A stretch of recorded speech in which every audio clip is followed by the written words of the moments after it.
다음 소식입니다. 수십 명의 아이가 식중독 증세와 이른바 햄버거병으로 고통을 받은 안산 유치원 집단 식중독 사태 기억하실 겁니다. 사고 2달 만에 정부가 유치원의 냉장고 성능에 문제가 있었던 것으로 추정된다는 조사 결과와 함께 재발 방지 대책을 내놨습니다. 이경국 기자가 보도합니다. 지난 6월 경기도 안산의 유치원에서 발생한 집단 식중독 사고. 69명의 아이와 가족 등 71명이 장출혈성 대장균 감염증 확진 판정을 받았고, 입원한 36명 가운데 17명은 이른바 햄버거병 진단까지 받아 고통에 시달렸습니다.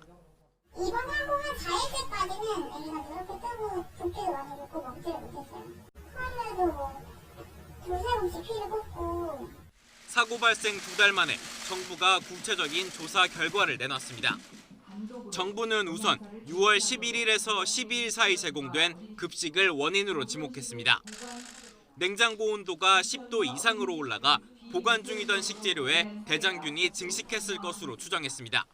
오염된 식재료가 사용됨으로써 유아들이 이를 직접 섭취했거나 조리 보관 과정에서 조리 도구나 싱크대 등을 통해 교차 오염이 발생했을 가능성이 높습니다. 문제의 유치원에 대한 강력한 처벌도 예고했습니다. 식중독 발생을 보고하지 않고 보존식을 폐기한 뒤 뒤늦게 다른 재료를 채워 넣은 것은 물론 역학조사 전 곳곳을 소독한 사실 등도 확인됐기 때문입니다. 관계 당국은 유치원 원장 등을 역학조사 방해죄로 고발했고 운영 전반에 대해 감사도 벌일 계획입니다. 아이들의 급식을 식품안전관리 인증 기준인 햇섭 수준으로 관리하겠다며 방지 대책도 내놓았습니다. 먼저 식재료 품질 관리 기준을 도입하고 안심 구매 제도를 확대하기로 했습니다. 신속한 원인 조사를 위해 소규모 유치원과 어린이집에도 보존식을 보관하게 하고 폐기와 훼손에 대한 과태료는 대폭 높일 방침입니다. 영양사 배치 기준도 강화됩니다.